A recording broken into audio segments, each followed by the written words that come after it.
बेपत्ता चोरे जावत वेतन आमच्या हक्काचे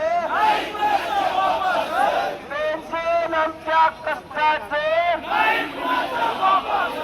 पेन्शन आमच्या रक्ताचे वेतन श्रेणी हक्काचे लबाडगा मुख्यमंत्र्याचे करायचं काय? ऐकू घ्या मंत्री महोदयाच्या वतीनं यापूर्वी सुद्धा या जिल्हा परिषदेच्या मुख्य कार्यकारी अधिकारी श्रीमती नागराजन यांनी लेखी दिलं होतं लवकरात लवकर बैठक बोलवते. त्यांनी आता असं सांगितलेलं आहे तुमची बैठक प्रोसेसमध्ये आहे, तुमच्या बैठकीचा कार्यक्रम निश्चित होत आहे आणि ताबडतोबीला तुम्हाला बैठकीची तारीख वेळ निश्चितपणे कळवली जाईल. याच्यावर तुम्ही विश्वास ठेवा आणि आता हे तुमचं आंदोलन तुम्ही स्थगित ठेवा. आम्ही अगोदर बाचाबाची झाली आणि आवश्यकच आहे. बाचाबाची झाली म्हणजे आवश्यकच आहे. ज्या शिष्टमंडळामध्ये आमचे नेते असतील त्या शिष्टमंडळासमवेत अधिकाऱ्याची मंत्र्यांची बाचाबाची झाली नाही असं जर झालं नसतं तर आम्हालाच करमलं नसतं. एका कुठल्या तरी अधिकारी पोलिसमध्ये आता हो किती काय पाहिला सर म्हणे अंगाला हात लावायचं नाही, अंगाला हात लावायचं नाही. अरे तर असं झालेलं आहे मित्र. मंत्री किती चारित्र्य संपन्न आहेत, किती कर्तव्य तत्पर आहे त्याची आपल्याला जाणीव आहे. पण आपल्याला या लोकशाही मार्गाने आंदोलन केल्याशिवाय गत्यंतर नाही. चार तिथे या खात्याचे मंत्री आहेत ते त्यांच्या बरोबरच बोलल्याशिवाय गत्यंतर नाही. म्हणून आम्ही आपल्या सर्वांना अवगत करू इच्छितो की आपल्या मागण्या यावलकर समितीच्या शिफारशीच्या अंमलबजावणीच्या आहे. उत्पन्न आणि वसुलीची अट रद्द करावी यासाठीची आहे. किमान वेतनाचे दर जुने झालेले आहेत. नवीन कमिटी बसून त्याचे नवीन दर वाढवून नवीन दर निश्चित करण्याचे आहेत. 10% आरक्षणाच्या भरतीचे आहेत. ग्रॅच्युइटीच्या संबंधात निकष बदलण्याचे आहेत. राहणीमान भत्ता 100% सरकारनेच द्यावा याची आहेत. मागण्या सर्वांना सगळ्या माहिती आहे. आम्ही 27 जुलैपासून महाराष्ट्राच्या विविध जिल्ह्यातून आम्ही हजारो कर्मचारी आज या ठिकाणी आलेलो आहोत.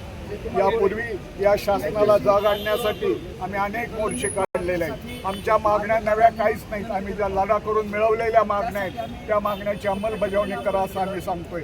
उदाहरणार्थ यावलकर समिती नावाची समिती आहे, तिच्या सूचना अंमलात आणा, तिची अंमलबजावणी करा. किमान वेतनाचं पुनर्रचना 23 साली पूर्ण झालेले 2 वर्ष पुढे गेलेले आहेत, त्याची पुनर्रचना करा. किमान वेतनातला आमचा 35 महिन्याचा फरक त्यांच्याकडे राहिलेला आहे, तो फरक आम्हाला ताबडतोब द्या. आमच्या कर्मचाऱ्याच्या पगारातून उत्पन्न वाढलं नाही म्हणून बेकायदेशीरपणानं अन्यायी पद्धतीनं त्यांची पगार कापू नका. ग्रामपंचायत कर्मचाऱ्याचा प्रॉव्हिडंट फंड वेळोवेळी भरा, त्याचा हिशोब द्या. ग्रामपंचायत कर्मचारी पेन्शन योजनेला पात्र आहे, त्यांना पेन्शन योजना द्या. या प्रमुख मागण्या घेऊन आम्ही मैदानात आलेलो आहोत. आम्ही या ठिकाणी आमचा निषेध नोंदवतोय. हा निषेध नोंदवून पुढचा लढा सुद्धा आम्ही चालू ठेवणार आहे. कारण आमचं म्हणणं असं आहे की फिरका गरस्तों से कहो करते रहो रश्मे सितम. फिरका गरस्तों से कहो करते रहो रश्मे सितम. हमने ही खाई है कसम, या तो सही या हम सही, अशी आरपारची लढाई करण्यासाठी आम्ही महाराष्ट्राच्या गाव पिंजून त्याचा पुढचा आमचा कार्यक्रम आमच्या महासंघाचे महासचिव काँग्रेस की आपण ज्यांना मंत्री केलेले आहे तानाजी ठोंबरे प्राध्यापक तानाजी ठोंबरे अध्यक्ष सांगतो की आम्ही लोकशाही मार्गाने जुलै 2025 पासून ग्रामविकास मंत्री नामदार जयकुमार गोळे यांच्याशी सातत्यानं पत्रव्यवहार करून पाठपुरावा करण्याचा प्रयत्न करीत आहोत. त्यासाठी आम्ही 3 टप्प्यावर आंदोलन केले आणि आता नाविनं जाऊन आम्हाला हे मोर्चा जिल्हा परिषदेच्या कार्यालयावर काढण्याचं मजबुरी जयकुमार गोरे यांच्या कार्यपद्धतीमुळे निर्माण झालेली आहे, त्याचा आम्ही निषेध करतो. आणि मी तुम्हाला नम्रपणे सांगेन की हा ग्रामपंचायत कर्मचारी किमान वेतनापासून दूर आहे. हा ग्रामपंचायत कर्मचारी अभय यावलकरच्या शिफारशीपासून दूर आहे. उत्पन्नाची वसुलीची अट त्याला जाचक आहे, आकृतीबंधाची अट त्याला जाचक आहे. 10% आरक्षणाप्रमाणे त्याची भरती केली जात नाही. हे इतके प्रलंबित प्रश्न शासनाच्या पातळीवर जे सरकारने मंजूर केलेले आहेत त्याची अंमलबजावणी होत नसेल तर हे मंत्री काय करतात ह्याचा प्रश्न पडतो आम्हाला. कुणाचं राजकारण करतात, कुणासाठी राजकारण करतात, हा अतिशय गंभीर प्रश्न महाराष्ट्राच्या या सगळ्या ग्रामपंचायत कर्मचाऱ्यांच्या मनामध्ये संतप्त प्रतिक्रियेने निर्माण झालेला आहे. आपण बघतोय नजीकच्या देशामध्ये काय घडलं ते लोकांचं ऐकायचंच नाही. आम्ही काय पुन्हा आमचं म्हणणं पुढे येतो हे चलत नसतं. जयकुमार गोरे, अजून या भारताचं संविधान शिल्लक आहे, अजून भारताची लोकशाही शिल्लक आहे. त्या मार्गाने आम्ही तुमच्याकडे पुन्हा येतो आणि तुम्हाला ज्याने मंत्री पदावर बसवलंय त्या देवेंद्र फडणवीसच्या मुख्यमंत्र्याच्या नागपूरच्या घरावर येत्या 8 ऑक्टोबर रोजी याच्यापेक्षा प्रचंड प्रदर्शन केल्याशिवाय हा महाराष्ट्रातला ग्रामपंचायत कर्मचारी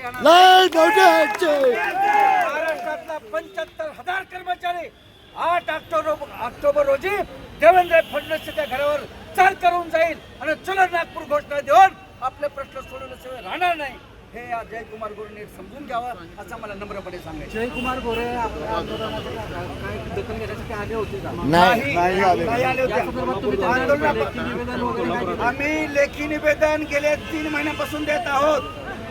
या जिल्हा परिषदेच्या मुख्य कार्यकारी अधिकाऱ्यांनी आम्हाला असं सांगितलं की ग्रामविकास मंत्र्याच्या निर्देशाप्रमाणे मी तुम्हाला तारीख देते बैठकीची, परंतु त्यांनी बैठकीची तारीखही दिली नाही, मुदतही दिली नाही. आंदोलनाच्या जवळून गेले, आंदोलनाच्या पेंडॉल पासून जवळून गेले, पण माननीय जयकुमार गोरेने आंदोलनाच्या पेंडॉलकडे ढुंकूनही बघितलं नाही. ही जी गोष्ट आहे ना, लोकांना गृहीत करायचं, लोकांना दुर्लक्षित करायचं, जनतेचे प्रश्न पायदळी तुडवायचे. तर म्हणजे तुम्ही जर जनतेला पायदळी तुडत असाल तर जनतेने तुम्हाला डोक्यावर का घ्यावं हा आमच्या समोरचा अतिशय गंभीर प्रश्न आहे. आणि म्हणून त्यांनी ज्यांना मंत्री केलं त्या आम्ही फडणवीसच्या घरावर 8 ऑक्टोबर रोजी प्रचंड संख्येने जाणार आहोत हे मी आपल्या निमित्ताने सांगू शकतो. आता एक घोषणा द्या सगळ्यांनी. हात वर करून गोष्ट